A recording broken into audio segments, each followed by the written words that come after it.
Oh shit.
All this now.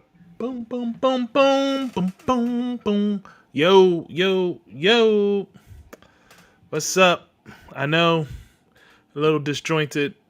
It's been a while. We kind of off. But hey, what's going on? What's going on? What's going on? Talk to us, talk to us, talk to us, baby. Yeah, what's up, Name, man? name the movie, Sean.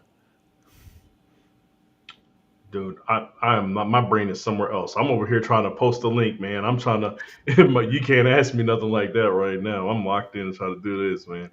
How can you name? How come you can't name the movie? Yeah, you name the movie, bro. It's I'm called. working right It's now. called the Goofy Movie, boy. Yo, Stacy. Talk Yeah, to me, talk to me, talk to me, baby. See, come on now. What yeah. up? What up, Troy? What's What up, going Troy? on? Hey, man.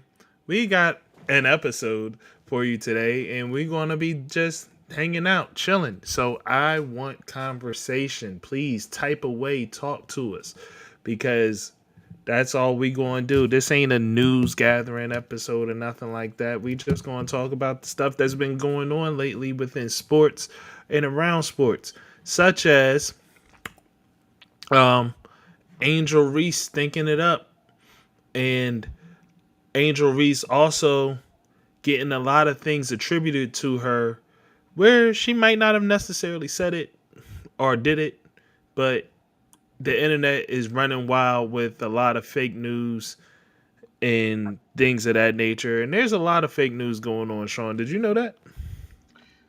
Yeah. Shoot, while we were sitting here prepping for the episode, you was like, man, these pictures AI of CD Lamb. What's going on here, man? Look, I just saw a picture today, and it was like, yeah, it was like Marvin Harrison. Shot somebody else? Preseason 2024, and it was like Marvin Harrison Jr. Preseason camp for 2025, right? And I'm like, I know what his arms really look like, right? And I was like, yo, they photoshopped it to make his arms look less muscular last year, and then they made it Photoshop this year to make it look even more muscular than it is right now. And I'm like, dog, what is that all you guys got, man? Like, is this slow news day? Do y'all are y'all? Did somebody got a gun to y'all head, forcing y'all to make posts on these social media pages? Because it was an Arizona Cardinals page, and I was like, dog, I can tell you that that picture's fake. Like, I don't know what's going on in the world today, Mark, but yeah, I seen a lot of fake pictures, a lot of AI pictures. Somebody showed a picture of, I don't, it might have been Cam Scatterbo, and his arms look like Arnold Schwarzenegger's arms. And I'm like, come on, bro. Like his arms were like extra big, and I'm like, look, man, I just can't wait for the season to start so people can stop doing this goofy stuff. Well, they did. Um, Speaking of Marvin Harrison Jr., he did say that he is like up to like 230. Like Yeah, he, no, yeah, you can see that he's bigger because I want to say he was probably closer to like 210 ish, 215 ish before. yeah, but yeah, like I know he said he gained. He is like, yo, just he's like gained weight. Like still young, so I guess I'm not growing. It's not done growing and all that stuff. Yeah. And it's just interesting. But yeah, man, um, it's a lot going on between Shador Sanders, Doug Christie. Mm. Shoot, Chris Webber. Chris Webber, you know what I'm saying? It's a lot going on, guys, and we're going to talk about some stuff. Mhm. But maybe we should just start with the Angel Reese stuff, man. Um, Last night, Angel Reese won BET Sportswoman of the Year.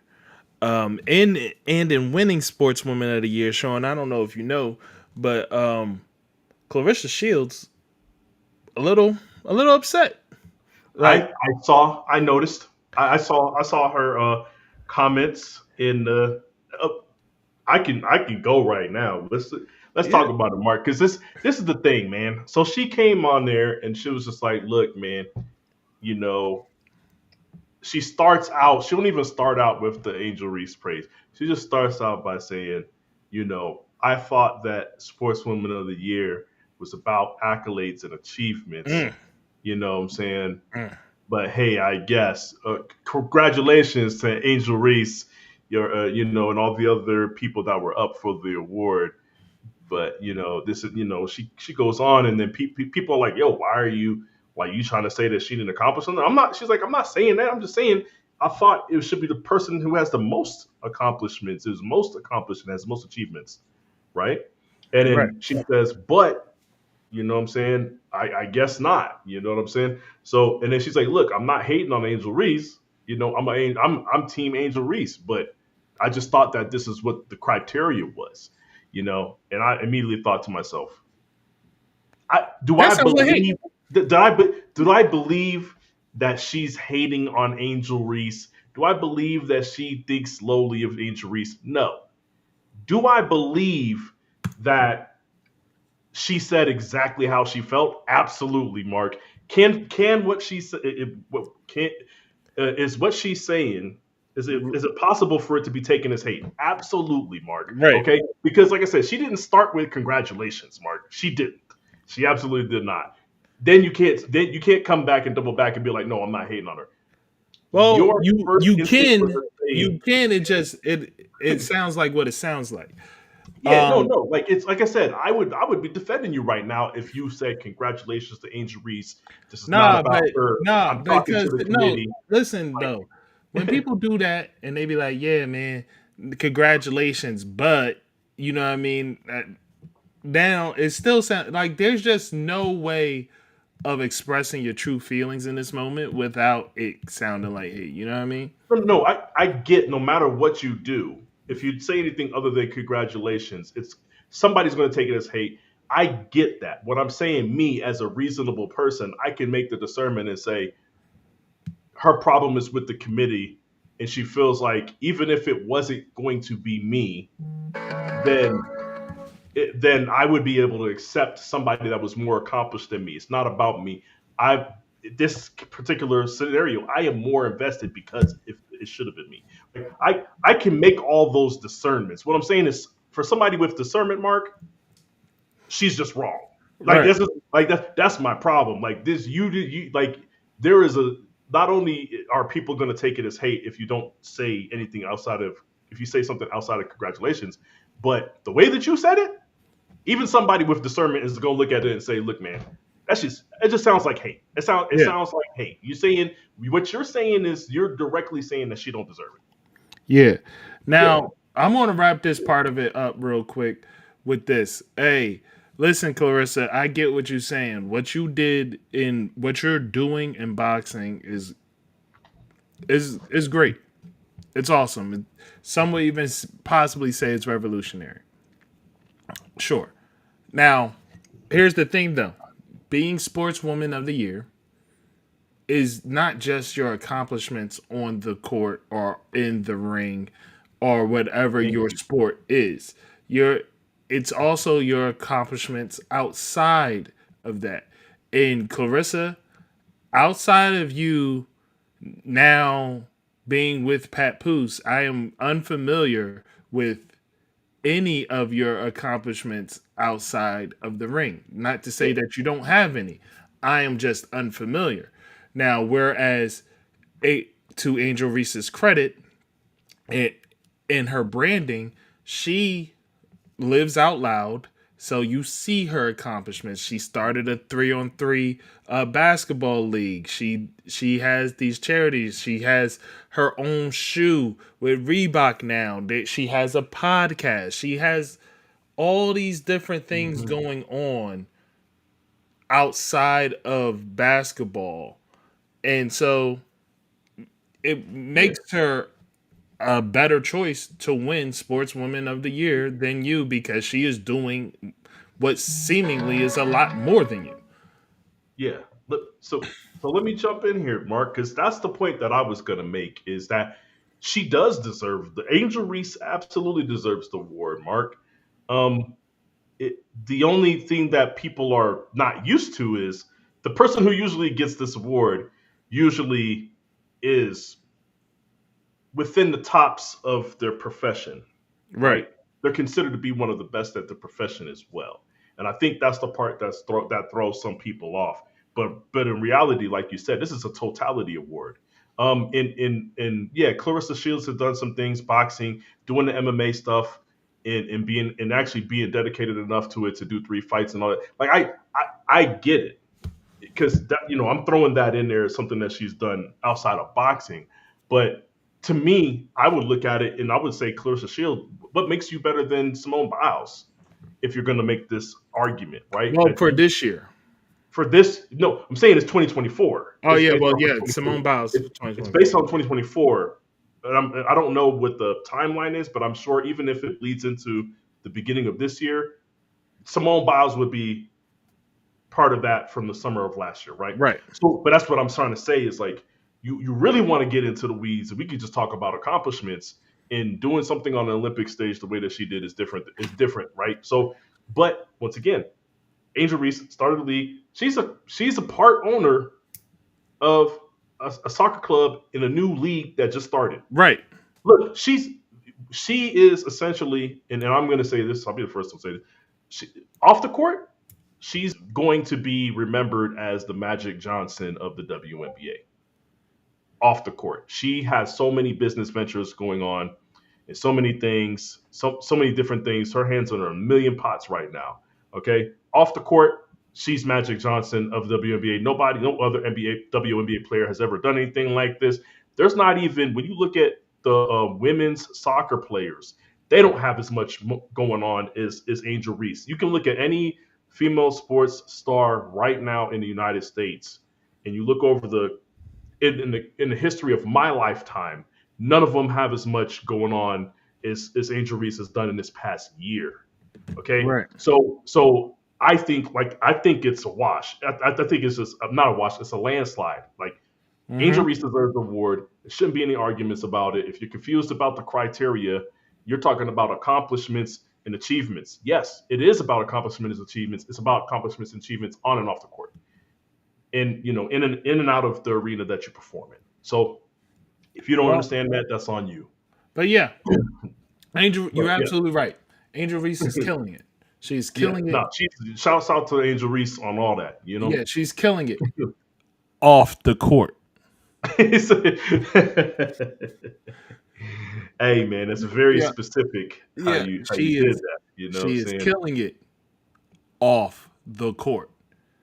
But Yeah. but shout out to the person that won the best sportsman of the year for 2025, Jalen Hurts. He has a quote: "Keep the main thing the main thing." And Mhm. guess what Angel Reese isn't doing? She ain't keeping the main thing the main thing. Cause No. I promise you this: going out scoring 4 points on 12 rebounds ain't keeping the main thing the main thing at all. I don't Yeah. even want to talk about how many shots she missed. Look, scoring 4 points on 12 rebounds when five of those rebounds are offensive rebounds within a foot of the basket is insane. Like, Doc, I Like, don't even want to talk. Like I said, I don't even want to talk about like how many misses she's has and all that stuff. But the problem is, Sean, I'm watching this young lady, beautiful young lady. She puts together an outfit before before the game, and I'm like, dog, if I was a younger man, I'd be trying to get flown out. I would Hey, definitely be trying to get flown out by Angel Reese if I was a Mark, younger man. this is. I have a problem with people that try to act like she ain't attractive. I have a problem with those people. Dog. I really do. Yo, Like, it's a few of them that I'm like, dog, y'all, no, y'all, see, y'all killing the look, game. man, we delving into a different realm here, right? Like let's talk about this because there's WNBA players that just she's fine, but she looks like a WNBA player. Then you have the category of the joints that you talk about now, where it's just like I would have thought you was a runway model. I would have never picked you up as like you play basketball, like they Right. got something like that, right? Now, like Angel Reese falls in a very specific category, though. You know what I'm saying? She looks like she's from Baltimore. You know, you understand what I'm saying, Mark here. And if that's your flavor, Hey, Angel Reese is it. she's That's the girl. like, She's the girl that LL was talking about. I thank you, need a roundaway girl. thank you, Mark. Like, if that's your flavor, then there's nothing in the WNBA that exists that's better than Angel Reese. I That's the way I feel, Mark. So I understand. Look, man, I don't get the people that just look at it and try to make the jokes and do all this stuff. Laugh if you want to. Look, man, I know you've seen the video. I know you've seen the video with the one piece black. So I know you've seen the Hey, video. but listen, here's the thing. Like getting back on topic because we on a tangent. Like Let's go. Let's go. here- here's the thing though. She puts together an outfit. She's a roundaway girl. She looks fly. She's excellent. Awesome. Hmm. I really wish she would put together a basketball game the way she puts together an outfit. I wish she would take time and care into practice the way she takes time and care into her IG post. She I, runway ready, all at be walking down the tunnel. yo, like, dog, Like, I but really wish she put effort into a layup the way she does her podcast. I just, like, bro, here's the just real thing. quick, I think her podcast is great. And you can see how serious she takes it, Mark. She is not playing around on these podcasts. Like, go ahead, continue. Sorry, man. No, but here's the Yeah. thing, man. Ain't like, dog, you haven't, like, everybody's watching and you are stinking up the court, honestly. And Hmm. it looks like you're getting worse at the game of basketball. Like, Hmm. I promise you, in college, it didn't look like you look like this. No. And then, and last year, it didn't look like you look like this. Why is it that now you look like this? Troy said it's crazy. She actually is playing good tonight. They still getting snowed though. But Yeah. listen, Yeah. Go ahead. I'm sorry, but you. Why is it now that you look like this? I saw your shoe, the purple John. I saw a picture of the shoe. It looked fly as hell. I was like, oh, that's cool. That would be a dope shoe for a girl. I could see how they would want to rock that. But hey, somebody tell me, when did Dennis Rodman ever have some shoes that people that people bought? Absolutely not. Dennis Rodman had his own shoe. I'm No, curious. he did not. He did not, Mark. And I will tell you, as a Dennis Rodman fan, I would have known. He did not have his own shoe. Now, let me be clear.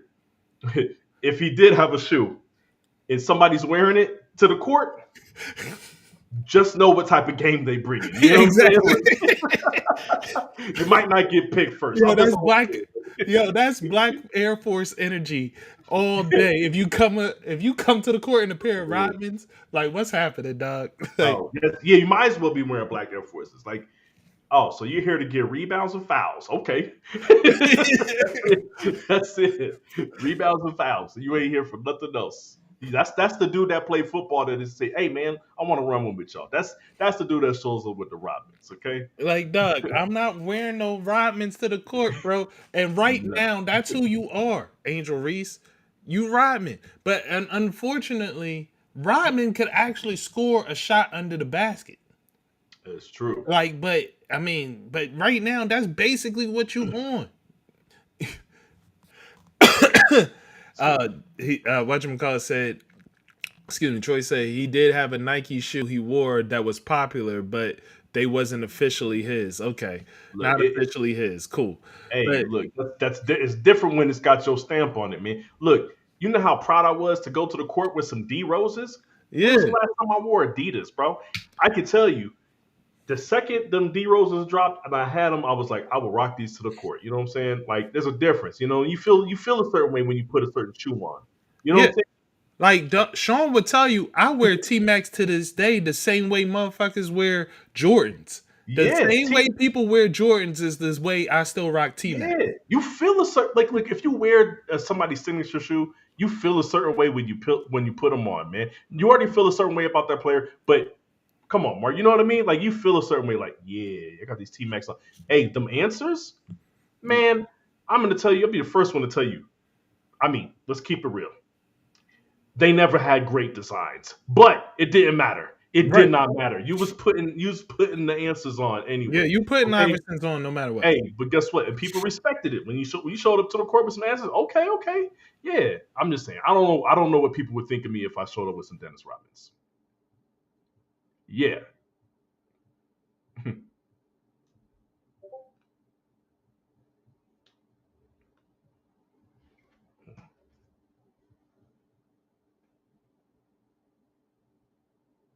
Okay, I'm back. I can't hear you. Okay. Yeah.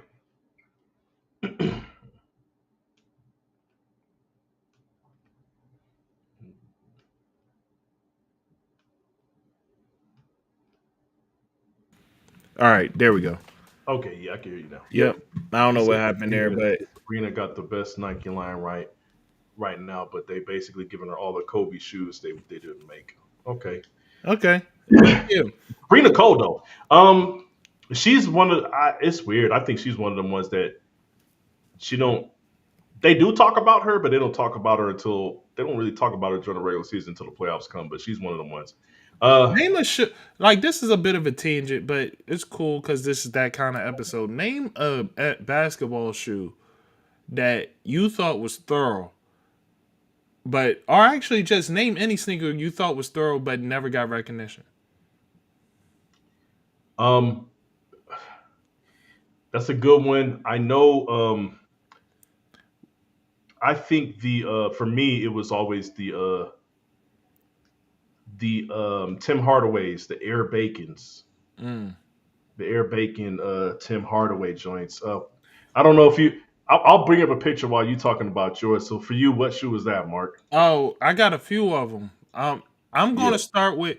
There's a pair of Jordan Cross trainers, like from like 2001, and they were super fire, and and but and they were white. I'm gonna see if I can find them, but outside of that, the I'm gonna go more recent than you.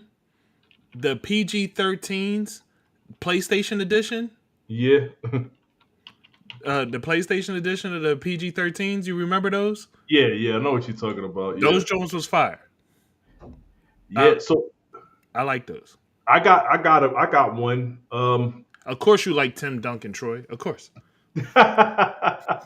You rocking them to the court, Troy? That's what I want to know. The best, one of the best signature joints that I really fuck with was I'm trying to remember which sneakers it was. I want to say it was like the LeBron sixes or something, and they were called he had dropped them with his original colorways, and then remember he was doing the LeBron family commercials. Mm-hmm. So he did a LeBron family collection of that shoe. So like you know how like in the commercial uh the uncle or no the father like Pops LeBron has like the Yeah. lumberjack shirt with the gray patch on the elbow. So it had that pattern on the shoe, and then it had the gray patch on the shoe. Like and then like the official one for not Kid LeBron, but for LeBron, it had, if you open up the tongue on the inside, it had the little white dots on it, like the powder joint, right? So each one of these were detailed in how they were designed, and I like the fact that they went to the and each for each member of the LeBron family from the LeBron family commercials, they had a shoe that matched it, and I thought that was fire. But a lot of people, people just wasn't. LeBron shoes are big and clunky, Hmm. because I mean that's the type of shoes that he needs because he's a big dude. So like people wasn't really fucking with the wide, LeBron type shoes. But those are like the ones right there for me that I was like, if I'm gonna wear a LeBron, it's gonna be these, and I want the whole collection. So, but if I can find pictures of it, I'll show you. They were dope though. Yeah. Um, I have another one. I forgot I had the UNC. I forgot I had the UNC Jumpmans, uh Yeah, the blue and white ones. I mean the white and blue ones. The UNC yeah, color yeah, colorway. yeah. I had I had them. Those was fire. I wish I could find this other one, Oh but yeah. So these are the ones I'm talking about, the LeBron sixes, and I don't know if you ever seen the Stewie Griffin joints did you that he bring had them for the up? LeBron sixes. I'm gonna pull He these said, up. "Nah, foams is a horrible ball shoe." Absolutely. Yeah. So I'm gonna pull up this picture. I'm gonna share screen here. What is going on? That is crazy. Okay. Um, that's about as big as I'm gonna get that picture. Give me a second.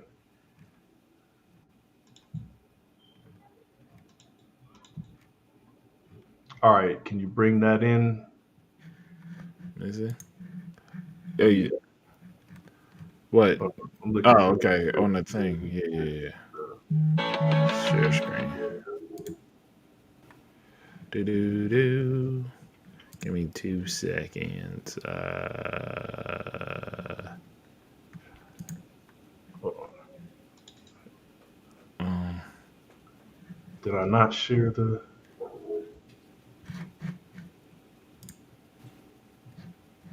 I didn't want to. You. I don't know what you're sharing right Yeah, now. it's this one right here. Well, you see that on the I'm sorry. right here. These are the Stewie Griffins. Uh. It Huh. popped up.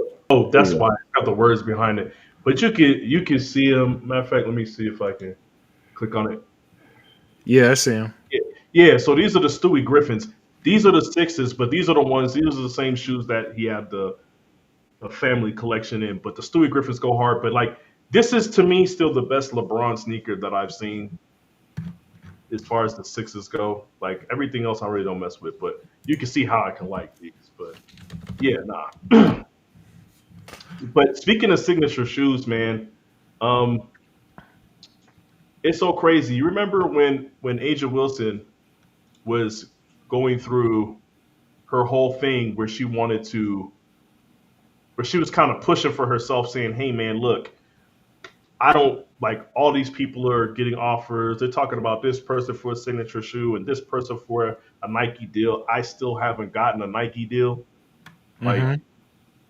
I think, I think it's dope that she finally, after, like people, I don't know if people notice or if people just don't remember, but as soon as that year was over where she was complaining about it, she got a Nike deal. And now she has a signature shoe. I think she has a deal with them for clothing, sportswear as well. So, Well, two-time MVP and all that. They gotta recognize you at some point. hey, closed mouth don't get fed. Yeah, You know yeah. what I'm saying? Like, I thought it was cool that she like her complaining about it because I thought it was a valid complaint. But I Like, also, but I also think this is where what Angel Reese is doing comes into play.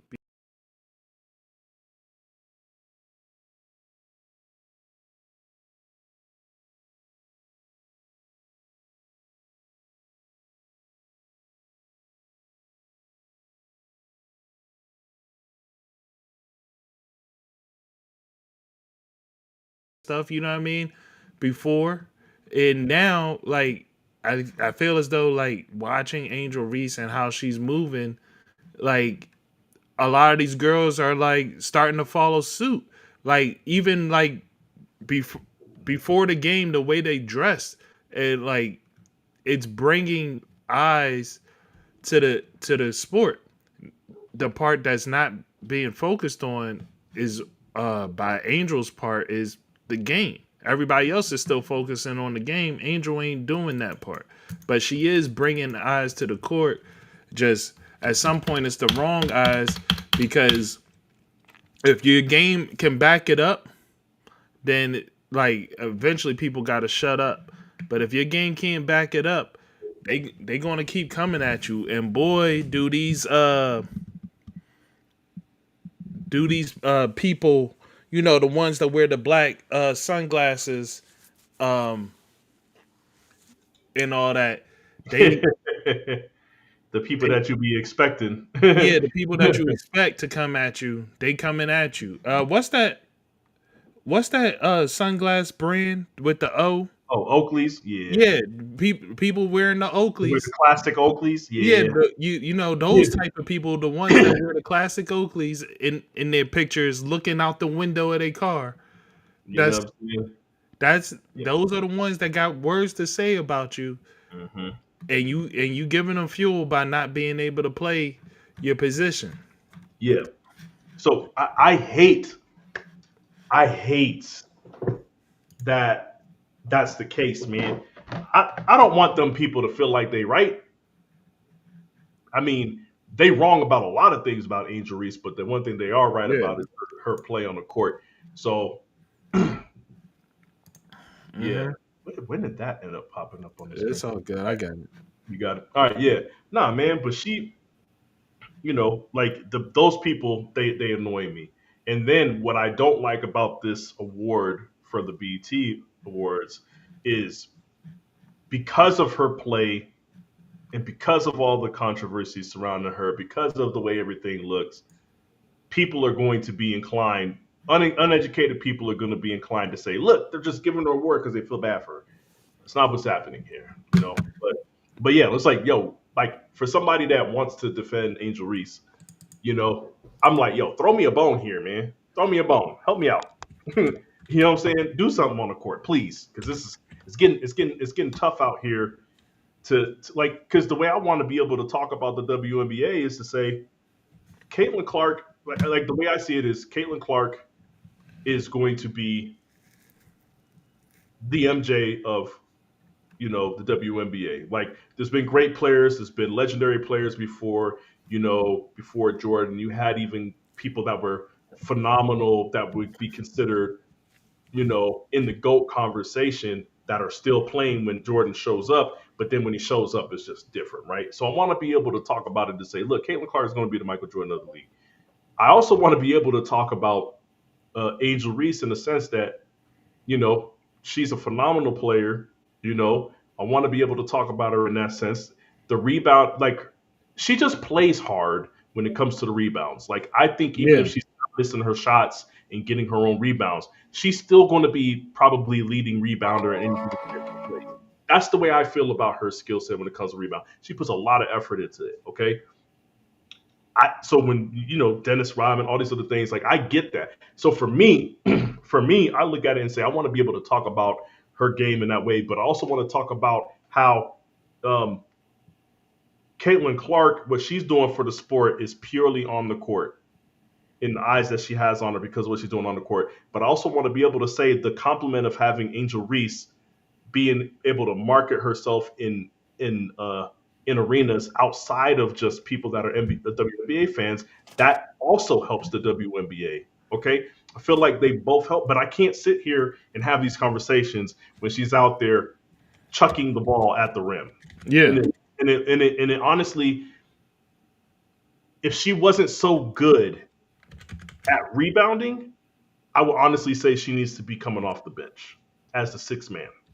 Hmm. So like it's hard. It's hard to have these conversations when people are saying she shouldn't be on the court as a starter.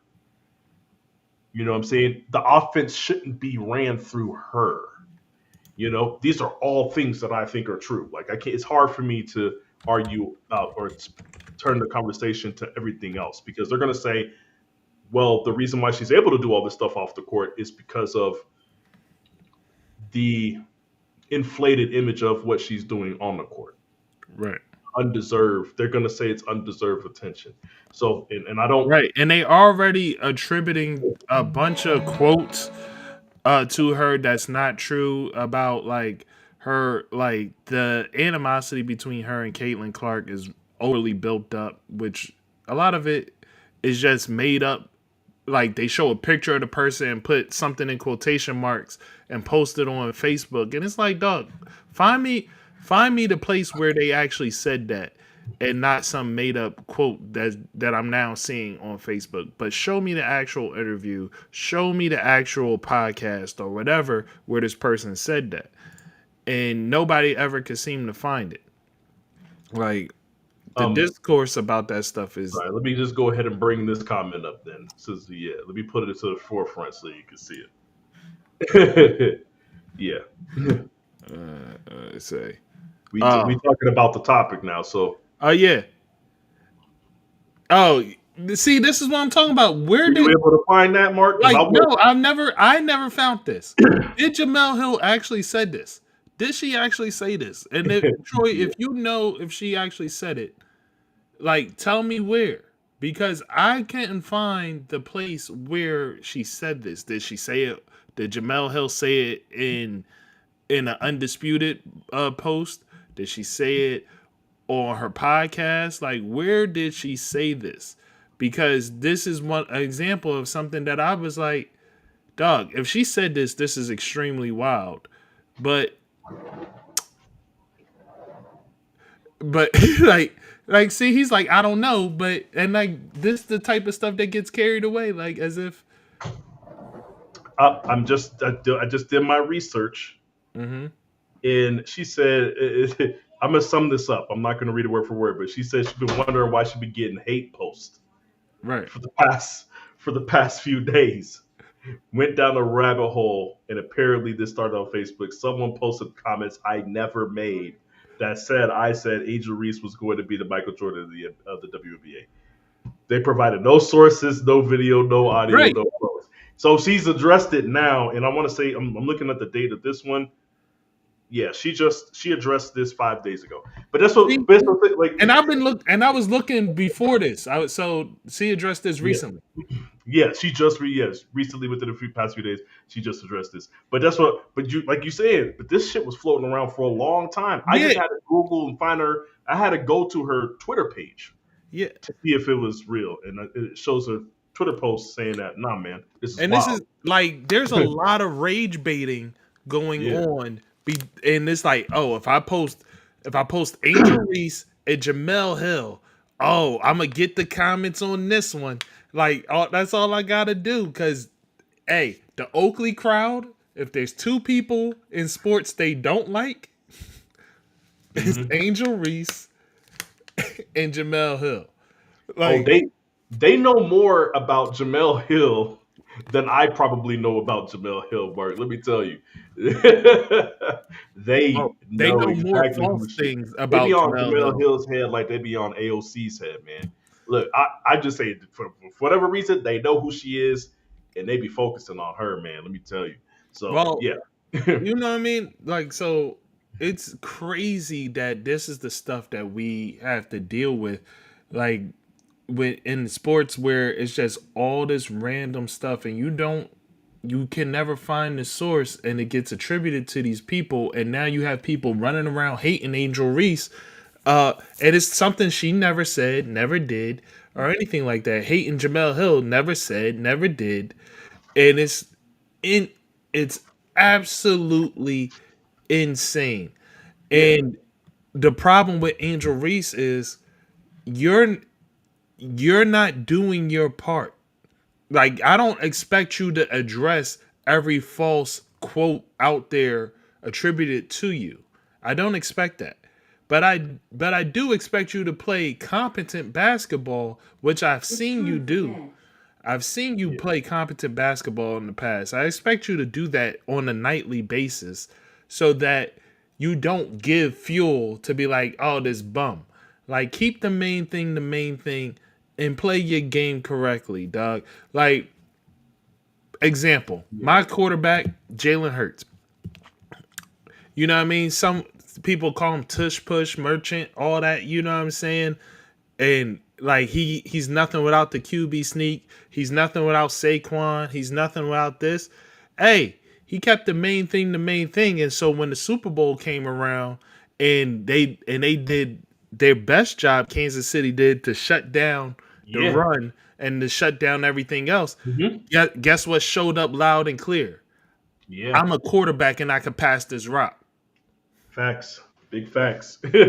Yeah. Like and guess what? Yeah, I just had like Mark. I just had this conversation with think might have been I might have had it with Camden, with my nephew, and with my son. I said, look, man, if you if you're already ready, if you're ready, you don't need to get ready.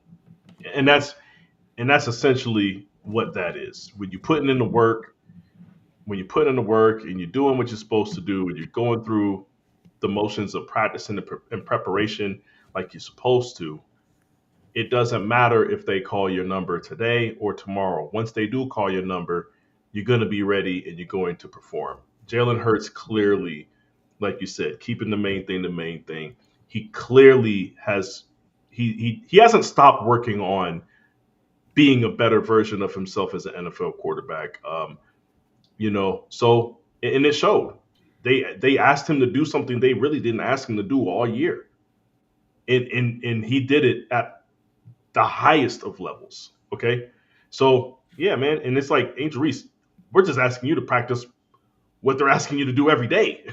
Like Yeah. I don't understand what the problem is. I don't get it. So, but the Well, thing that shout she out. needs to understand real quick, what she needs to understand is as much as I sit here and congratulate her on all the stuff that she's doing outside of the actual basketball court, that stuff can disappear.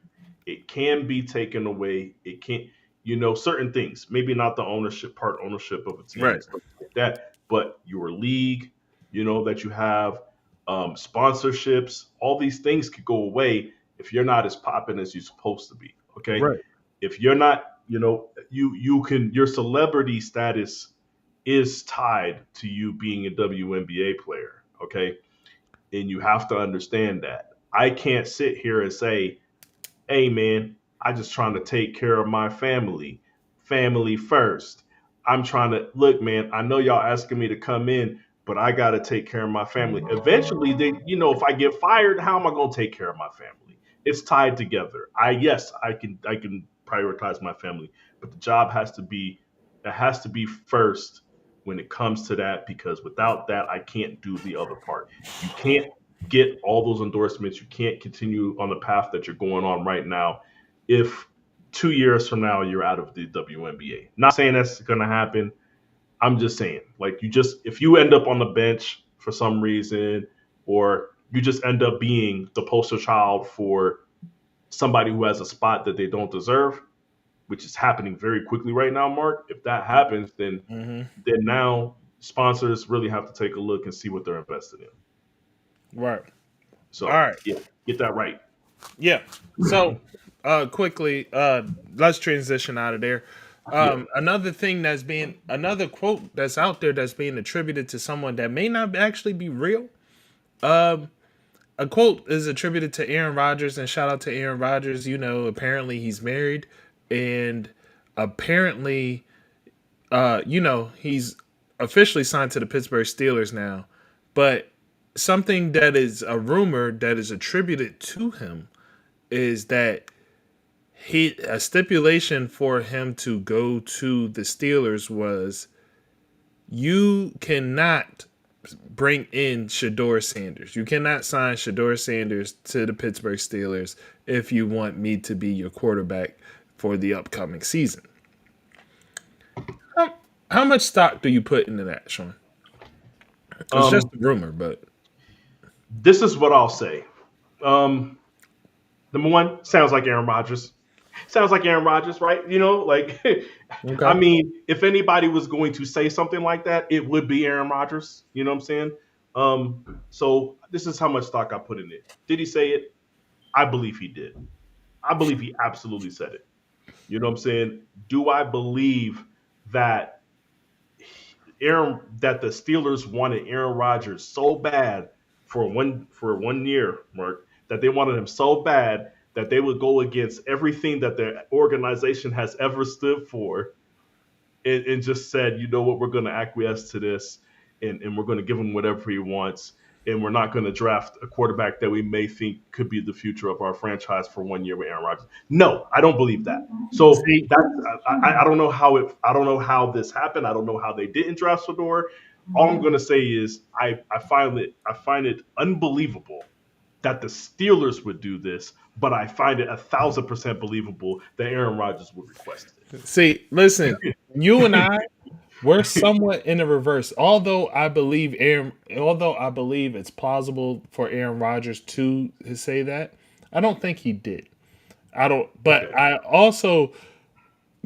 but I also do not take Pittsburgh to be a serious NFL franchise anymore. I just really don't. Like they have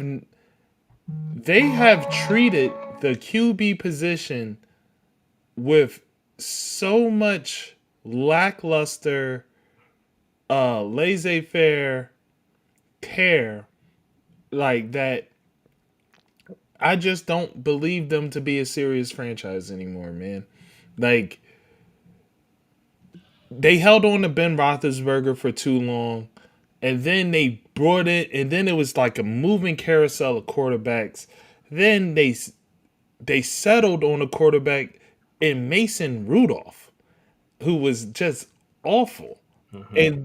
And then they come around to Kenny Pickett, come back, and now somehow they circling back to Mason Rudolph. Like I don't understand it. They like I just really don't understand what they have going on there and why the quarterback, which is one of the most important positions, hasn't been a bigger priority for them. Now, we could say they believed in Kenny Pickett or they thought that Kenny Pickett was going to be something special, and maybe they did. And I would just say your scouting room is trash. But You know what, man? See, this is what happens when I do research because you're making good points here. And just so you know, I'm listening to everything you said, and you're making good points here. And you're talking about the current history of the way they've been handling the quarterback position and how it just you've lost faith, Mark. So I decided to look it up. They always say the Roonies, right? And for whatever reason, something told me to look into this because as a Niners fan, we've been through this. You know, a change in ownership, when it goes to the sons, it goes to the family members. And you think about the Lakers situation with mm-hmm. Jeannie Buss. Yeah. She's not she's not a pops for sure. So like I said to myself, man, you know what? Which Rooney is actually running the team? And maybe it's one of the kids fucking up.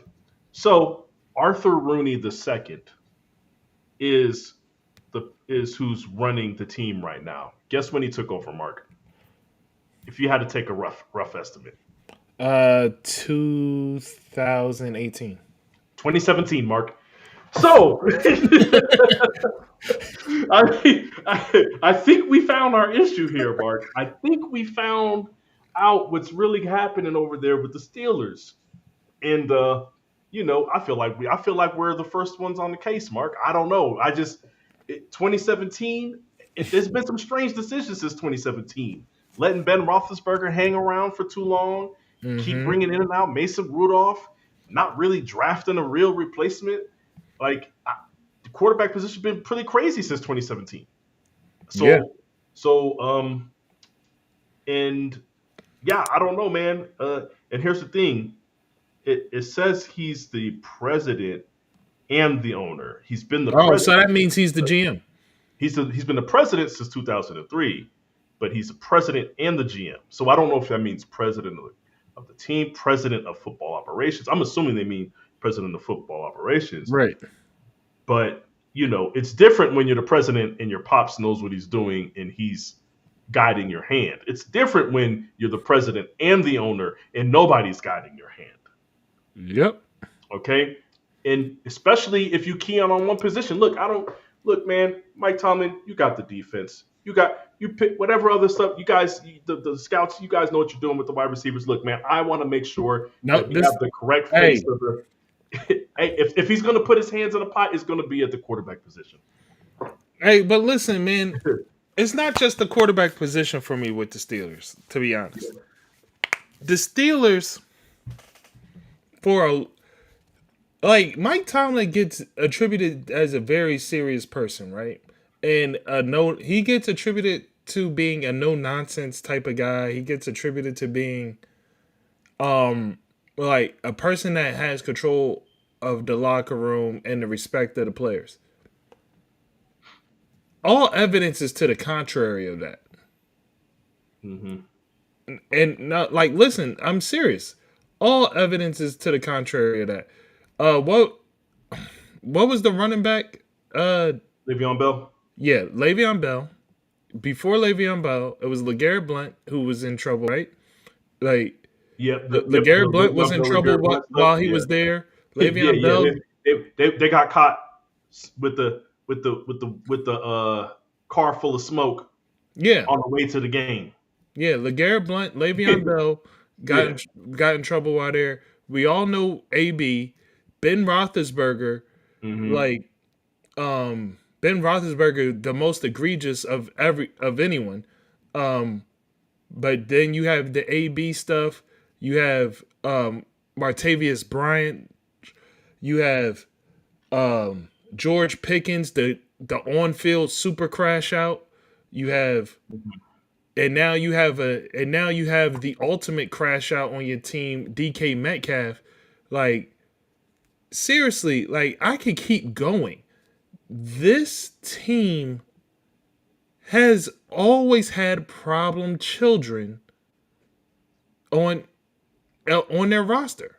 Yeah, Troy. Just so you know, he did mention Martavis Bryant. Yeah, he did. Yeah, But you're right. They've always had problem children, and it's funny because they talk about how he's a player's coach, but when they speak about Mike Tomlin in that way, they don't speak about him in the same way that they speak about other players' coaches, right? We've been sold on Tomlin as a player's coach, but he's hard nosed, he's right, tough, he's all these things. And then yeah, he's still kind of the players really rock with him and everything. And I'm like, over the years, man, all I've seen, and I agree with you, all I've seen is more and more so it's one thing to let people be themselves. It's another thing to let them be themselves to the point to where it becomes a detriment to the goal and the team. right. That's and if you're really as hard nosed as they say you are, then none of that stuff would have happened. We wouldn't have had Antonio Brown filming going live, you know, from the locker room on the post game speech. After already being told not to. Yeah. Specifically being told not to. We wouldn't have had Le'Veon Bell and LeGarrette Blunt hot boxing on the way to the Monday night game. You know what I'm saying? That wouldn't have happened. You know what I'm saying? Like, in look, man, and I hate when people say, "Oh, well, you don't know players going to do it." Look, man, all I can tell you is this: when it comes to authority, Mark, we've been in the military, right? The stuff that you try to get away with when you know that person is a little bit softer is different than the stuff that you try to get away with when you know he's cutting heads off. Right. You're not even going to attempt. Okay, you're just not going to try it. You see one person get their head cut off, and you're like, "Well, that's not for me. I'll just chill. I'll chill on that." Yeah, you know what I'm saying. Last person that came in 5 minutes late, they went straight to paperwork. They didn't talk to him. They just had the paperwork waiting for him on the desk for them to sign. Yeah, you know what I'm saying. Like, hey, guess what that person was doing all day? Cleaning stuff, getting the shit jobs. You know what I'm saying? Like, nah, man, Hmm. you know what? I'm good. I'll be on time. I won't even be 5 minutes late. I'm not even gonna be 2 minutes late. You know what I'm saying? When you establish that, those things don't happen. So I don't care when people say, oh, well, the players are gonna no, no. It happened on his watch. clearly the culture that he has established allows for this to happen. Um, and I do feel like that makes you that's part of not being a good coach.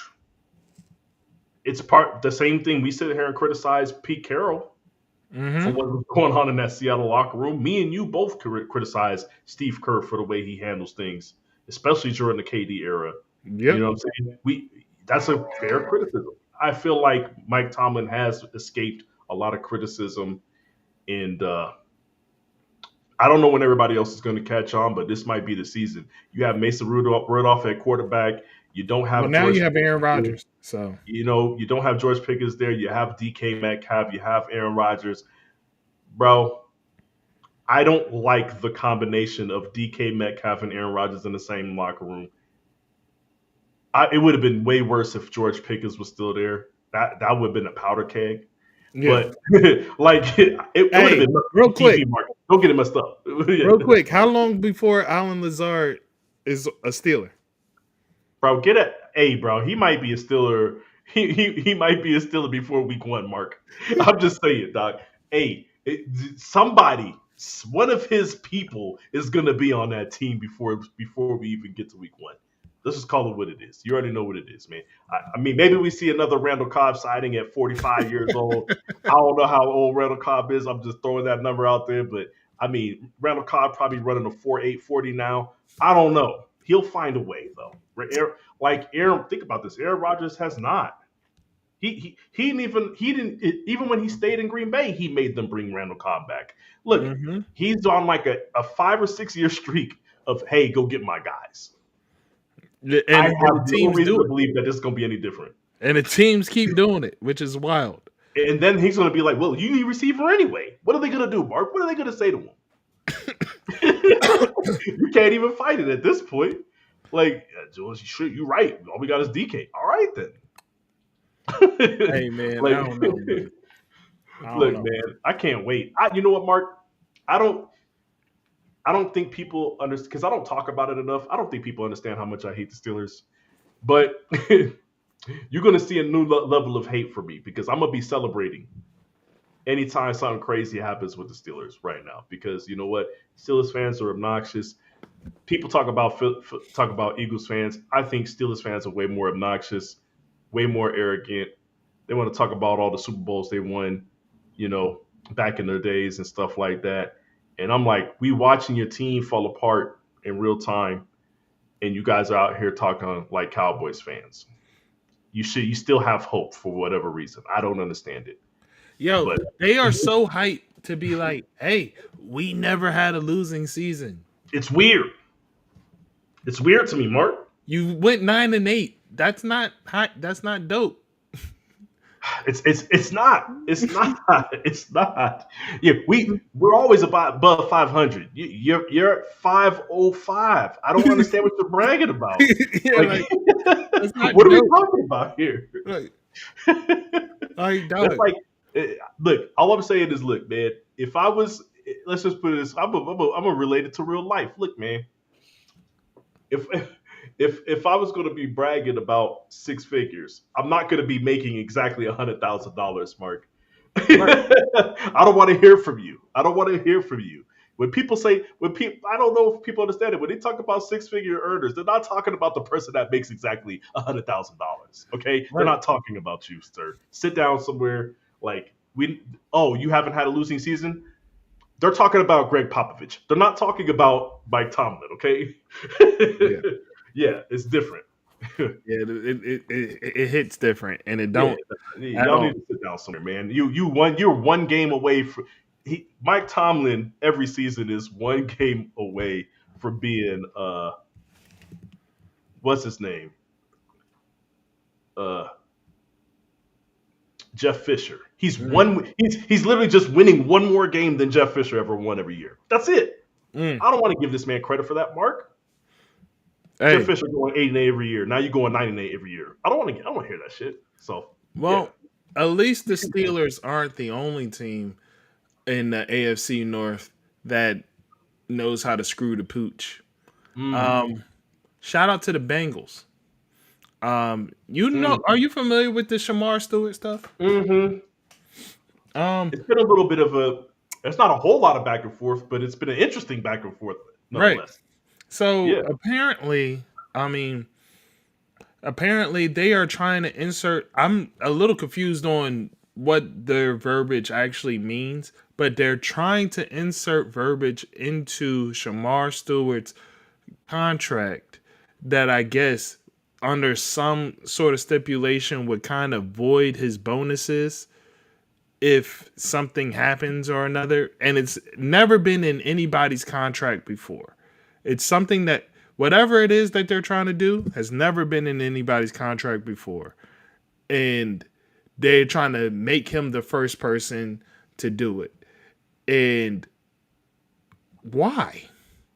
Like, I just don't like this is the kind of question that just says, why, dog? What what is going on? I think there needs to be an investigation into the Bengals ownership because this seems like they might be cash strapped. Uh, you know Yeah, what I I mean? mean, They might be I mean, cash they kind of poor. are, but You know what I mean? It seems like they may be cash poor over there because they are nickel and a billion, a multi-million dollar franchise, if not $1 billion franchise, is nickel and diming a player on his guarantee money that is the same everywhere. It's like you're talking, and you're not even talking. You're talking about a rookie. So like this is just the way it is. This is the negotiated way it is because this is the way it is for all rookies, and you're trying to put a stipulation in that is unfamiliar to anyone. It's a little weird, you know? yeah, I'm trying to find more details on it. Um, and the biggest thing that I read recently is just, I heard about the whole thing about there's a clause in there that, like you said, it would void his contract. And the It, thing is, I guess normally whatever thing that's in there, it would void that first year's contract or just 1 year of the contract. They're trying to make it to where it voids its entirety of yeah, his the future contract. years. And it's like, yeah, and it's like, whoa, what's going on here? You know what I'm saying? So so I'm trying to find out more of the It's like details. it'll void Yeah, future year bonuses or something like that. yeah. That's what I'm saying. Like the original, the way those contracts are usually written is it would just void 1 year or the initial year bonus. It's saying all of it. It's said the whole. They're trying to put that clause in there that says it'll void the whole of your bonus. Like you said, the future installments of the bonus. And it's like, absolutely not, So Right. shout out to his agent, And and shout out apparently to his agent's a new young agent. Like and hey, he said we ain't going for it. right. But that's also part of I think that's also part of the reason why they trying it. Yeah, because it was a new young dude possibly. Um Yeah. but as the Bengals organization, you have to understand like this is where you have to understand the way that you treat players affects the way you can do business.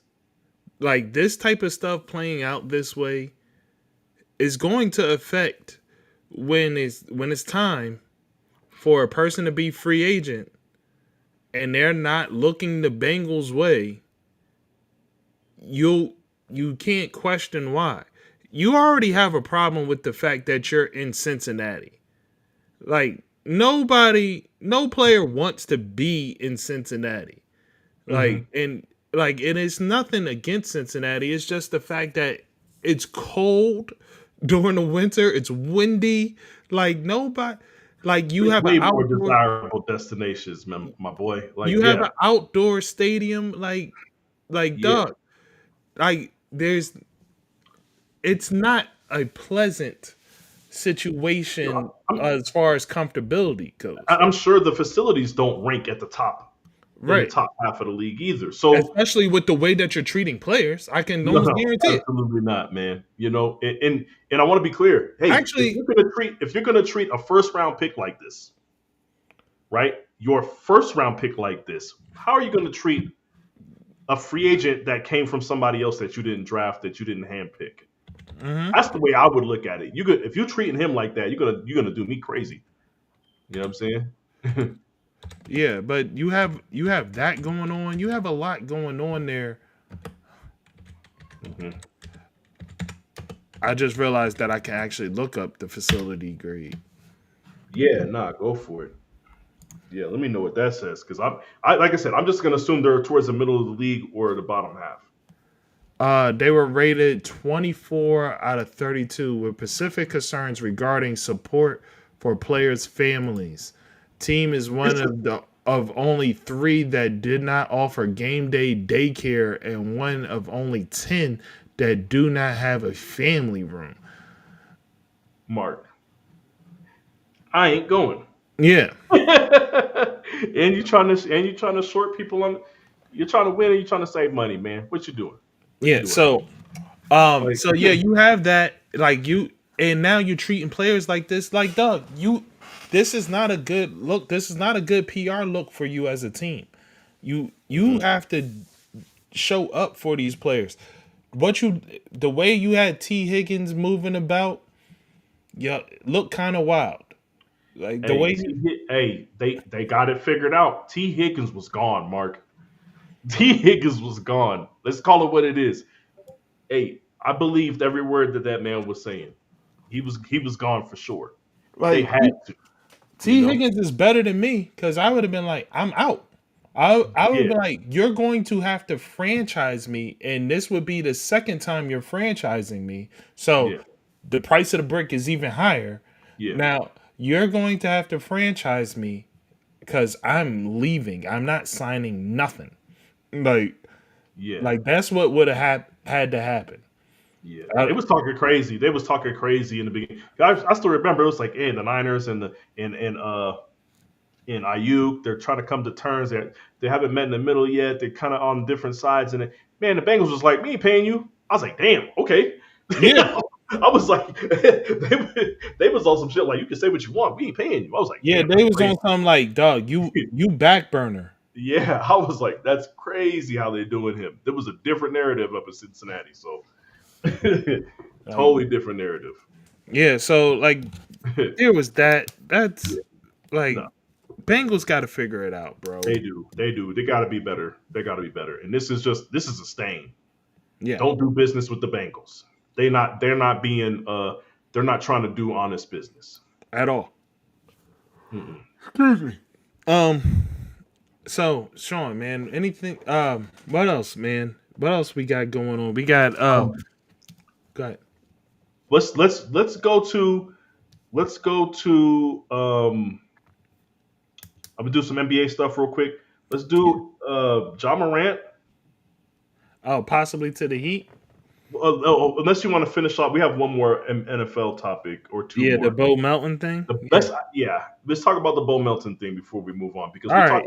we're on the topic of organizations not doing what they're supposed to do. So let's go here. All right. Yeah, man. Bo Melton. Bo Melton, wide receiver for the Green Bay Packers, NFC North. So moving from AFC to NFC. Um, Bo Melton is apparently reportedly playing some cornerback today. He's put in the mini camps and stuff. He's playing some corner, and the reason being is a lack of depth at the DB position. This comes off the heels of the Green Bay Packers releasing their two-time Pro Bowler Jair Alexander, their two-time Pro Bowl cornerback Jair Alexander. So, kind of odd, right? If you lack depth and you have a great player in Jair Alexander, who, as a caveat to the Green Bay Packers side, has only played 7 games in each of the last 2 seasons due to separate injuries entirely, like injuries that aren't related to each other. Like one was an elbow or arm, and the other one was a knee. So, but he's only played 7 games in 2023 and 7 games in 2024. But if you are lacking depth, why would you let someone like Jair Alexander walk? Yeah, see, so I'm not even gonna go there, Mark. I'm gonna get you. I'm gonna get straight to the meat and potatoes here, Mark. Round one, Matthew Golden. I feel like they got like 10 wide receivers on their roster. They went and got another wide receiver, Mark. Like I said, going into this draft, Bo Melton was wide receiver number 5. Okay. They drafted Golden Tate. Matthew Golden, Mm-hmm. round one. Round two, they went tackle. Round three, wide receiver. So in 2 out of the first 3 rounds, they took 2 wide receivers. They took Savion Williams, who I like, which I said was crazy. I was like, you got Matthew Golden, who I think is going to be the best receiver out of the rookie receivers this year. And I'm like, you got Crowded Savion Williams. room though. And I'm like, you got Savion Williams. He's literally, if in that room, he's just purely going to be either a special teamer or a gadget guy. But you're drafting him third round. Okay. Then fourth round, defensive line. Fifth round, defensive line. Sixth round, defensive line. Seventh round, they took a corner. Hmm. You guys obviously weren't worried about depth at the corner position. That's my problem with this entire scenario. Y'all cut y'all cut Jair. Jair immediately. Right. You're like, we out of here, okay? You should have a plan for the draft. You draft 2 wide receivers in the first 3 rounds. Okay? You guys just don't care about defense. The fact that you said, hey, it's okay, we got Bo Melton on the team. We'll run him a little bit if we have to at corner. That lets me know that you give zero craps about defense. You know what I'm saying? You don't care. You think that this is, and I feel bad for somebody like Jordan Love because I think Jordan Love has all the potential in the world, and he, I think he has the potential to win a Super Bowl. I think he's that good of a quarterback that down the road I could see him having the potential to win a Super Bowl. But the more I'm looking at this Packers situation, he's never going to win one if if these are the type of decisions that they're going to be making, Mark. If you're going to go draft 2 more wide receivers, so now you have 7, 8 wide receivers in a wide receiver room, and then also you're going to sit there and try to run one of those 8 wide receivers at corner, knowing that last year I wouldn't even say that defense was part of your problem.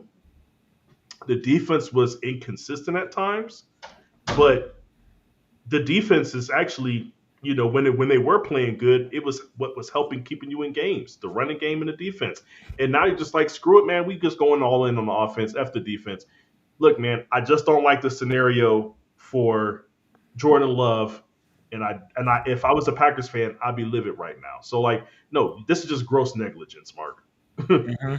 It's like you could cut. Like I would be okay with you cut him if you went and you drafted a corner. You didn't even do that. You drafted a corner with your last pick. Makes zero Might not sense. even make the roster, Mark. You know what I'm saying? Like, Well, we'll see, man. We'll see, but they got a lot going on, man. Teams have a lot going yeah, on, and well, they're gonna have to figure it out. Maybe they'll bring Jair back because they realize, oh, we actually can't yeah. continue on without this. You want to talk about Travis Kelsey? We could skip that. Yeah, we could skip that for now. All right, let's get Let's into talk about John feelings. Morant, the John Morant Miami stuff now. All right, man. So, the rumor is John Morant will possibly get moved to Miami. Um, it feels odd to me if that is true. If it's a true rumor, it feels odd to me because I don't see how this works. I don't see how it works at all, given the fact that you have Pat Riley, the ultimate micromanager of Mm-hmm. players, with the, I mean, with a player like John Morant, who possibly may need the most micromanaging out of anyone in the world, Yeah, but but he's he's the not going to most listen. rebellious player Yeah, in the NBA. Is what I will. That I feel Yes, like that's without being judgmental, that is the fairest assessment I could give you. He is the most rebellious. They said don't do the gun celebrations. Cool. I'll throw a grenade this time. This is the person that you're dealing with. Okay. They said they was going to find this man and possibly suspend him, and he said, "I'm up in the ante." That man tossed a grenade, covered his ears, Mark. I, I don't know. I don't know how that's going to work with Pat Riley in the building. yo his his his only job, like prior to this incident, his only job was to not hold a gun on That's live. it. Like that's all you had to do was not be on live with a gun in your hand. Your man is sitting next to you in the car on live, and here you go. Your man was like he threw the phone down. Like, hold up, why are you doing that? like, Your man like didn't know you was going to do that. He expected better from you. yeah, like he threw the phone down. Like, oh, whoa, what are you doing? Like, why is a gun in your hand right now, bro? Look, man, these dudes got to start hitting record and stop hitting live because that's what be getting you all the time. Just know that if you're a celebrity in this world and you go live, somebody's screen recording you live. Just understand that.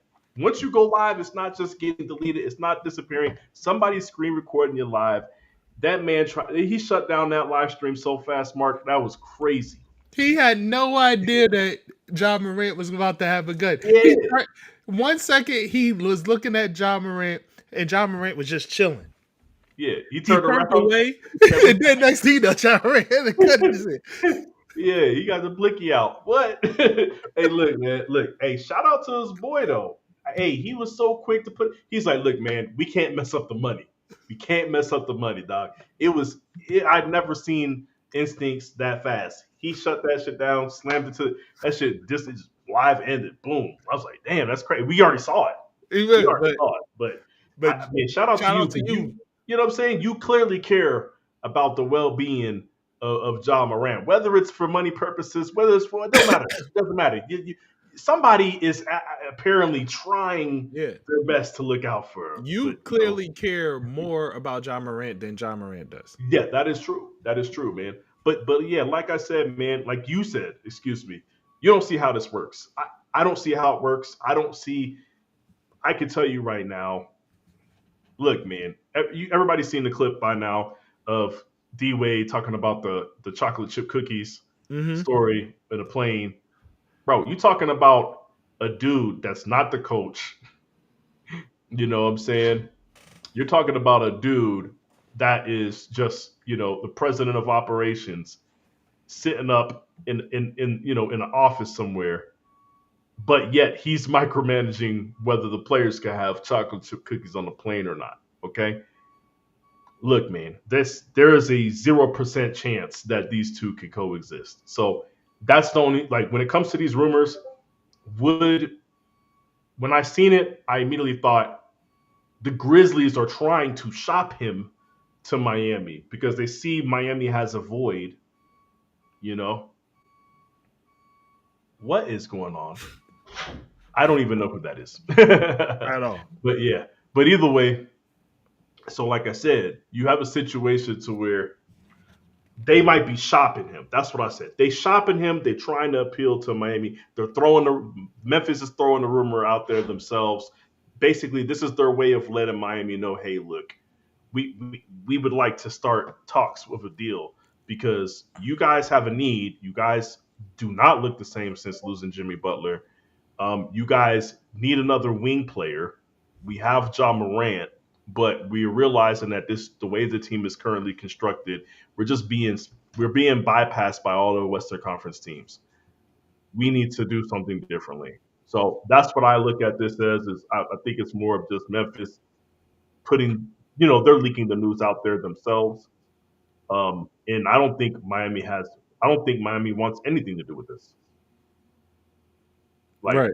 I think like as much as looks at players, he he has his sternness and he has his rules, Mark, but he also has his type of players.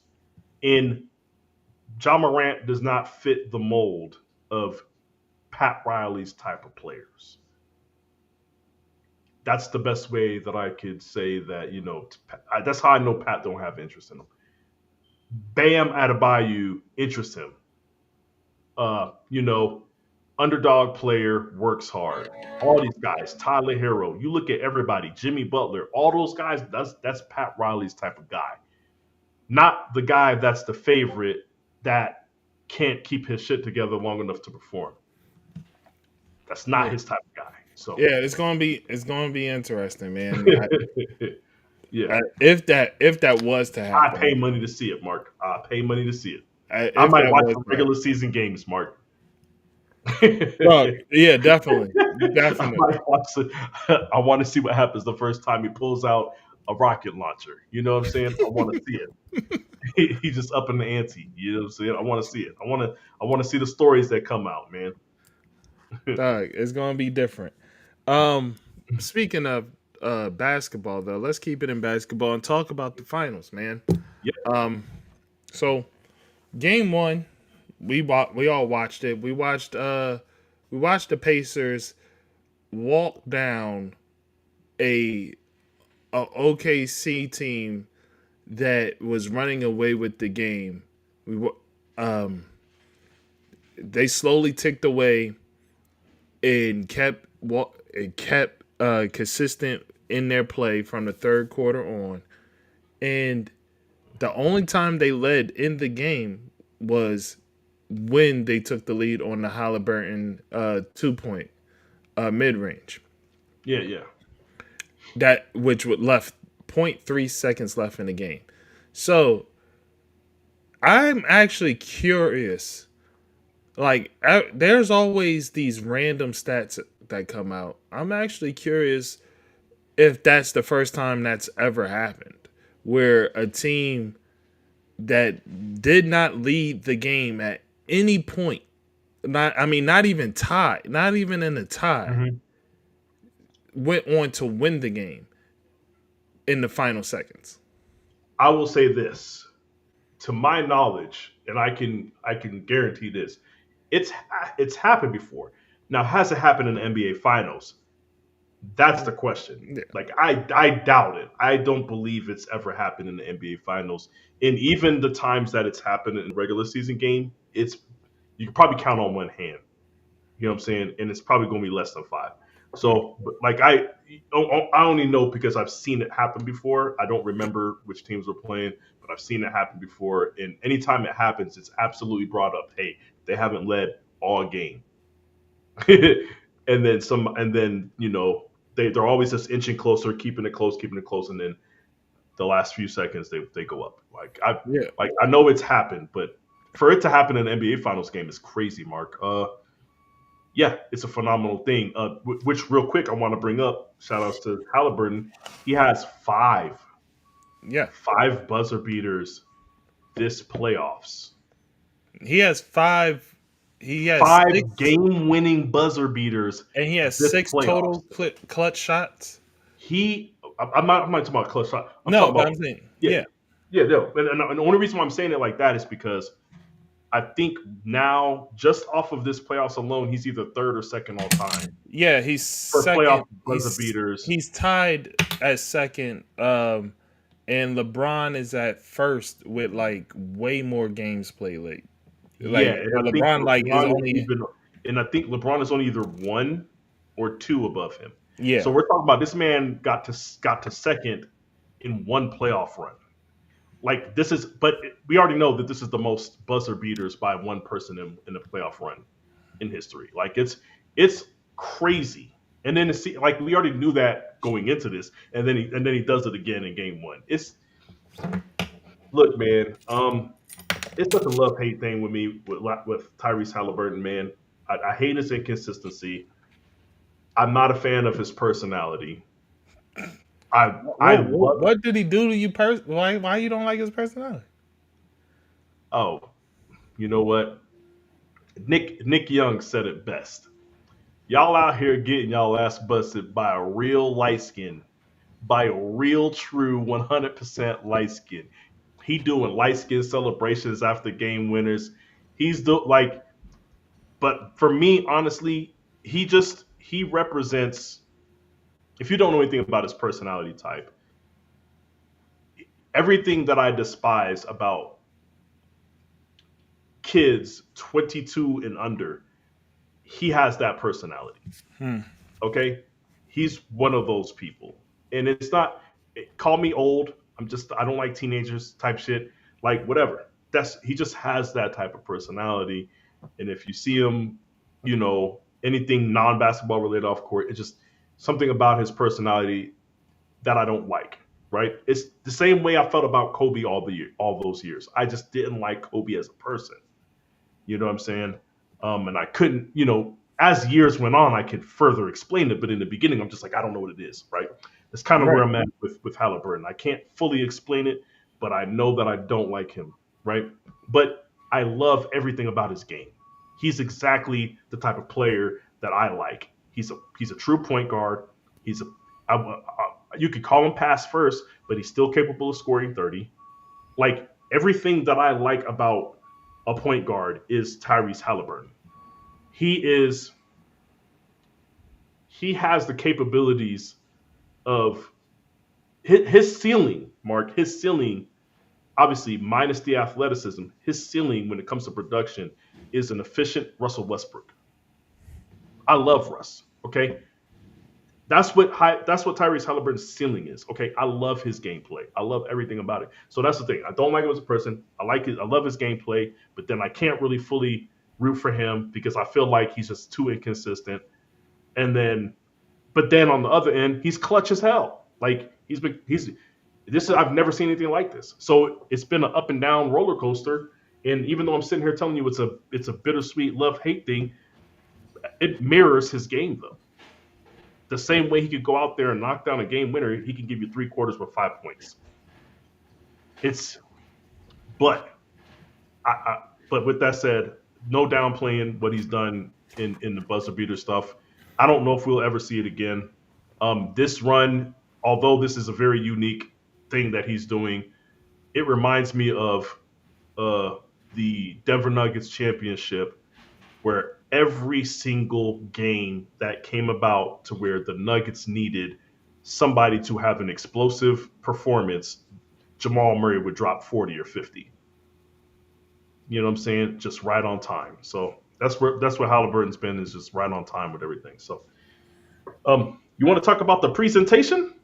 Oh yeah, no, but I definitely want to get. I don't just want to talk about the presentation. I also want to talk about game two because we only talked about game one. But I Oh mean, yeah, yeah, we did presentation does go into game two as the well game too. because we Okay, could we could do that because game one presentation looked like a regular season game, it and did. it's funny because I didn't really notice it. Like I was just watching the game, but I found myself looking away at times. Okay, I don't know what's happening, but anyway, um, but I found myself looking away at times, and and thanks for watching, I guess. But anyway, Yeah, appreciate it. Appreciate but it. while looking away, I didn't realize what wasn't holding my interest, and it's weird. I was like, and then later I was like, yeah, there was nothing about the game that felt special. There was nothing about it. Just felt like I was watching a basketball game, and uh, Mhm. and let's face it, for majority of the game, OKC was running away with it. So it wasn't even a very interesting basketball game for majority of the game. And then we get to the fourth quarter, and what happens. And once that happened, I was like, oh, okay, this is cool. But you watch the second game and then you see that little digital thing, and it's like, dog, that was supposed to be the answer to fix whatever was going on in the first game, the lack of fanfare. Like these teams have Nike logos, um, the arena logo on a jersey. They have all these different logos. Advertisements and Yeah, but they don't have no finals logo. And it was brought up on Twitter, like, what happened to the finals logo? What happened to the big logos on the court? Like, the in season tournament has these ugly, bright colored floorboards all the way throughout. Well, the trophy that they show on there for the tournament trophy takes up half the court. Mark, like Yeah, it's the biggest trophy I've ever seen put on a court, bro. It's right. it's outrageous. It's so outrageous that we're like, yo, tone it down. You're doing too much for the in season tournament. And then on the other hand, it's the finals. It's what we here for. And then it's like No we ain't gonna, presentation. you know what I'm saying? Nothing, man. Yeah, it's definitely Like, yeah. I don't even think they showed. Like, did they even show like the player presentation before the game? Let me tell you something, Mark. Here's the kicker. So the NBA as a whole, and I'm glad that you brought that up because I wanted to bring this up. So the NBA as a whole hasn't been doing regular season games, playoff games, finals games. They haven't been showing player intros. Okay, it's something that they stopped, I guess, a few years ago or whenever. I haven't really noticed because I don't be watching regular season games like that. Honest, right? And then even then, when you watch a playoff game, you don't realize it because you're watching you're watching either ESPN or TNT. You're watching whoever is sitting there courtside. They're talking. You see people doing a shoot around in the background, and then it's like when they're done with everything, they just cut straight to the game starting. They cut to the tip off. You never really realized it. But I'm bringing that up now because that's something that I didn't notice they weren't doing until I think it was like 2 weeks ago. They put it out there and said part of the things that they're going to change for next season is they're going to do player intros next season. So it's something that got brought up a couple weeks ago by the NBA that they released and said we're going to do player intros next season. But you're right. You're like, but now that they pointed out the trophy thing, you're like, man, did they even do the pro player intros? I It's such a part of my core memories. Like I seen a post where somebody was like, when you heard that sound, the it's like you just knew that you probably about to watch your favorite team get absolutely obliterated by Michael Jordan in the NBA playoffs, right? Like it all goes together.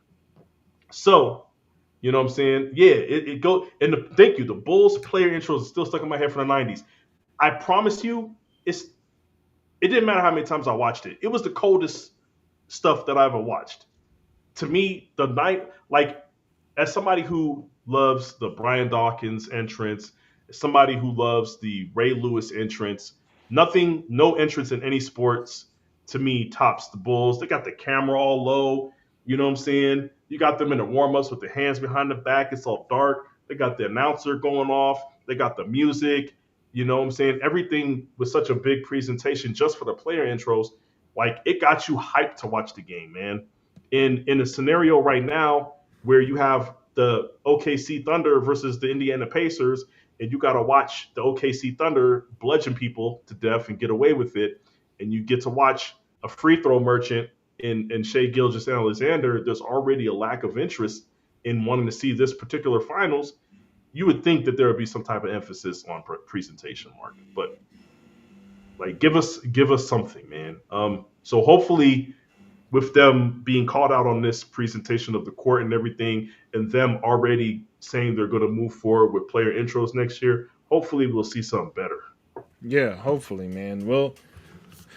We'll see how it actually goes, but hopefully we will get something better moving forward. But it don't take nothing to I mean, you are a multi-billion-dollar industry. It don't take nothing to have somebody print up some vinyls and slap it on the court for this next game. Y'all got 2 days in between each game.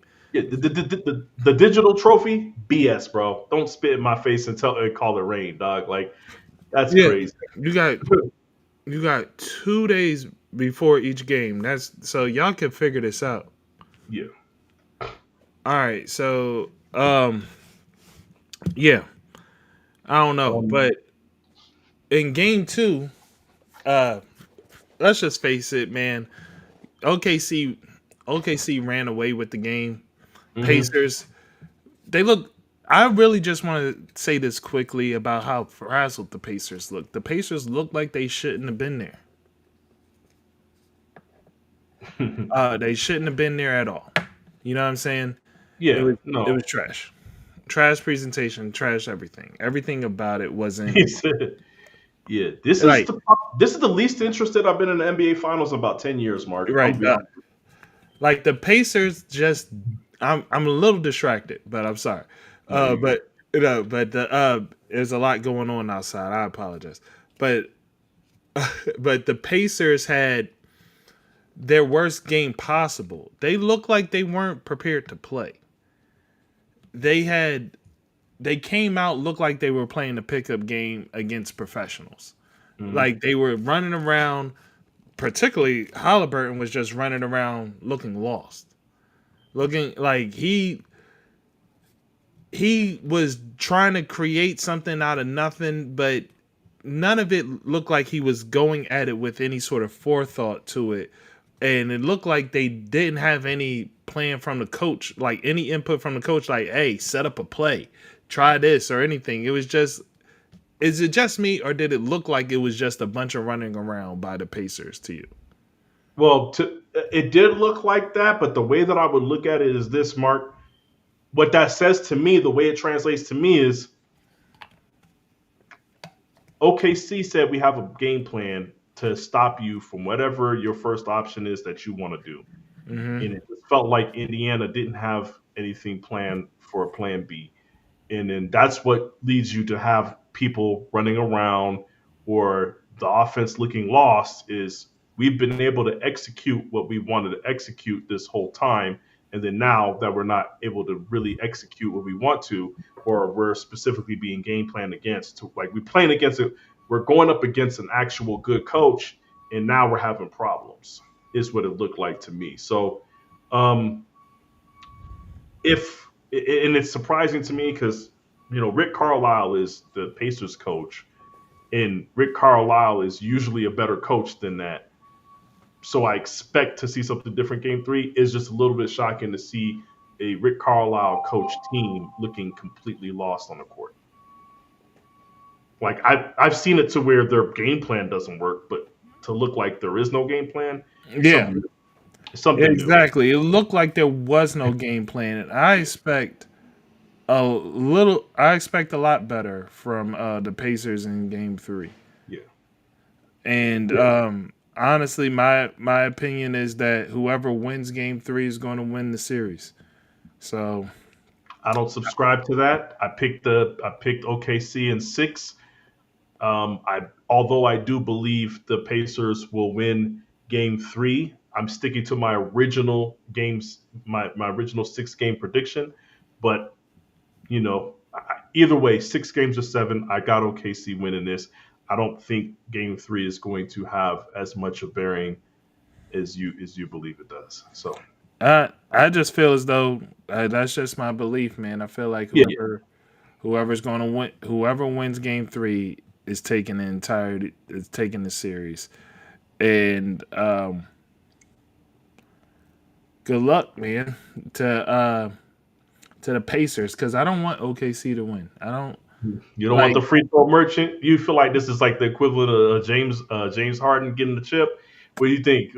How does it not feel to you? because Why not OKC? I don't it's not just shy. I don't like that the team is allowed to play a different brand of basketball than everybody else. The team is allowed to play defense in a more physical way than their opponents are, night in, night out. And I don't I don't like that. That's very it doesn't make for a very competitive game, you know what I'm saying? Hmm. And on that note, Sean, Yeah, with the officiating in the NBA where you have uneven officiating on one side versus the other, um, who do you think? What sport do you think has the worst officiating? Like, period. um, whew. I'll be honest with you, man. Like, if you're talking about worst just overall, I have to say the NBA, man. Huh. The NBA's officiating is the worst overall. I think, and here's my explanation for it. I think baseball is freaking terrible. Okay, with the pitch, with the strike zones and stuff like that, with the upstaging of the players, the umpires going crazy, tossing people. I think they're terrible. In NFL, I think the NFL is the most right now. It's the most blatantly slanted, meaning I can look at it and I'm like, you're not even hiding the fact that you're fixing a game, Right. right? So it's the most in your face, blatant fixing that I've seen. Um, but when I say overall worst, NBA does it all. Okay, a foul today is not a foul tomorrow. Shit, a foul on this end of the court ain't even a foul on that end of the court. They're also in there fixing games. They're also, you know what I'm saying? They're also not calling travels. They're also, letting people. They say there's a rule there that says you can't flop, but everybody's flopping. I don't know, man. I just feel like everything else is relegated to this is the one thing that they do bad. Hmm. You know, like Major League Baseball, two things: strike zones just change. And you got the umpires trying to upstage people. NFL, you guys are just rigging games, Yeah. and it's blatantly obvious. I don't know. Like, I feel like the NBA just does everything that you would expect a bad ref or a paid off person to do. Well, here's my take on that. I think. Well, I looked it up, and apparently, Google or AI thinks that it's soccer or football, Hmm. and I can see that because like the yellow cards and all that stuff, very like everything's very subjective. There's not a lot of replays going on there, but I would, if I had to rank them in major sports from the way that I know, I would probably go. I I would probably go. I'm gonna leave football out, European, traditional Yeah, football out yeah, I got you. because I got I'm not familiar. So I would go personally baseball, basketball, hockey, football, or baseball, basketball, football, hockey. You it um and the reason being is baseball is the least evolved. Like there's technology that could do these things to make this sport better or to alleviate the human error of certain things, yeah, and they have done none of it to incorporate any of it. They have done none of the things to incorporate any of it. At the very least, in basketball, you have replays now in the game. You have challenges now in the game. You have things that you're allowed to do to kind of fight against the human error of things when it comes to the refereeing. Baseball has none of that. And then in football, like football seems to be the ones that are most technologically advanced. yeah, When like football has the sideline cameras, that they have everything they have all these different technologies to be able to get it right. And now they're going to do away with the chain. I don't like this, but they're doing away with the chain to have like a laser thing or whatever. That's it. yeah. I'm not. I'll be honest with you. I'll be honest with you. I understand why they're saying it. It will be more accurate. I Yeah. get that. Something about the feel Yeah. when you're watching them and you're like, man, I don't know, it was close, and then you see the chains come out. Like it's just maybe it's nostalgia, maybe it's the suspense mark, maybe it's a little bit of both. But I'm with you. I like the chains. I Right. I, I think it adds a whole different level of suspense to the game, man. Yeah, I just don't. Yeah, so I don't like that, but they're doing a new thing Yeah, where now the chains aren't involved. So there's a it's a bunch of stuff, and it's funny that now the chains aren't involved because their pretty boy hero, Josh Allen, didn't get his results. So now there's some rule change going on. well, yeah. So let me put it this way: we just to big up the NFL even more. Just in general, they're the only sport that is. Whew, it's gonna be tough. It's gonna be crazy when I say this. They're the only one that I believe is actively not only trying to evolve the game every offseason, but they're trying to evolve the um, they're trying to evolve the officiating. So it's both. Right. And I say that because I was like, their whole partnership with XFL to create the UFL, it came from a place of we're already borrowing stuff from you. We're borrowing the camera angles. We're borrowing some of the rules from you guys. We might as well just make this shit official. Okay, now we have a semi-pro league, I guess if you want to call it that, that now we can test out these things, right? And they're saying we're going to test this out. You'll never hear no stories about NBA testing something out new in a G League, right? NFL is always testing out something new at this point in the UFL. Right now, they're testing out the having replay for and be able to make a holding call something that is replayable. Right. And it's crazy. I saw a call the other day because it was like I saw a post that said, "Hey, you never seen an NFL game winning touchdown erased in this way." And last play of the game, whatever, they throw like a 60-yard bomb, you get the touchdown. Coach challenges it. They go in the booth, they look. The quarterback scrambled to the left outside of the pocket mark, and as soon as they escaped the pocket and they escaped the edge defender, that's when they let the ball go and they threw it all the way downfield. Okay, the replay showed that defender had the whole inside of his jersey grabbed when he reached out, and I'm talking about he missed the arm tackle by like 2 or 3 inches, and it's like that directly affected the play. And because it directly affected the play, they said, "Nah, man, we calling it back." So it's crazy. Like the NFL is always trying to try out new rules, the kickoff rule, all these different things in this league to try to advance not just the officiating, to try to make the officiating better. They're trying to change the rules and make the game better. And so I appreciate them for that.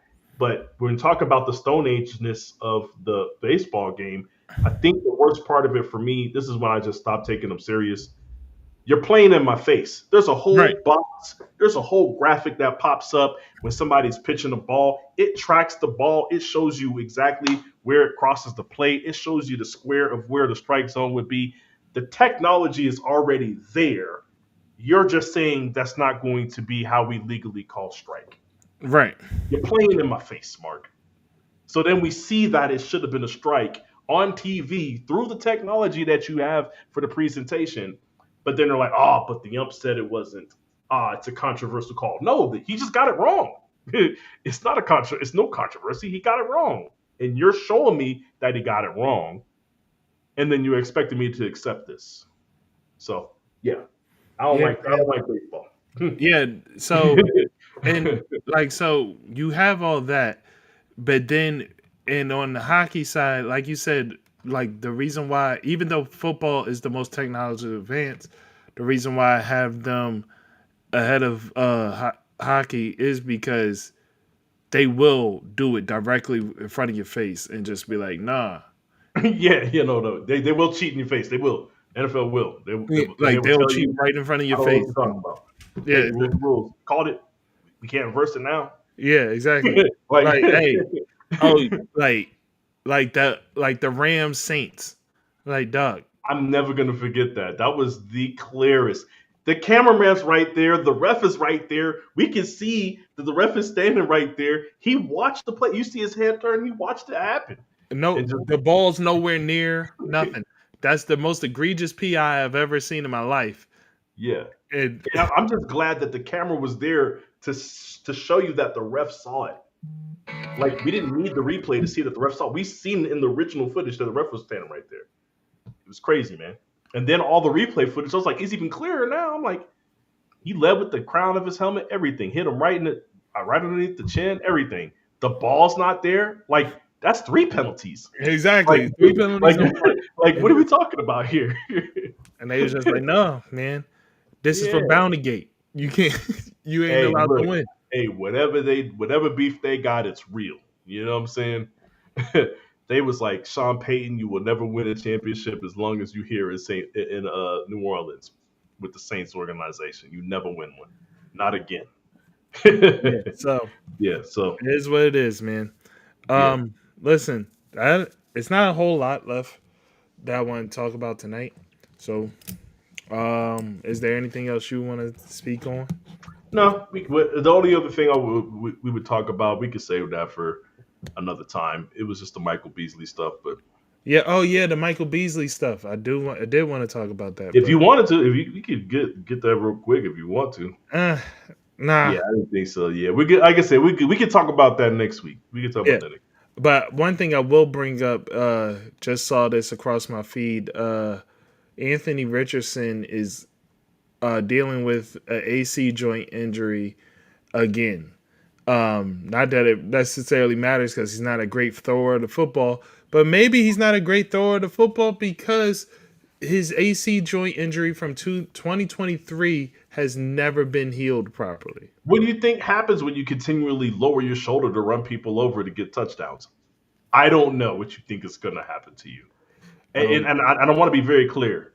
Cam Newton did it for years, but Cam Newton looked like a 6'6" To.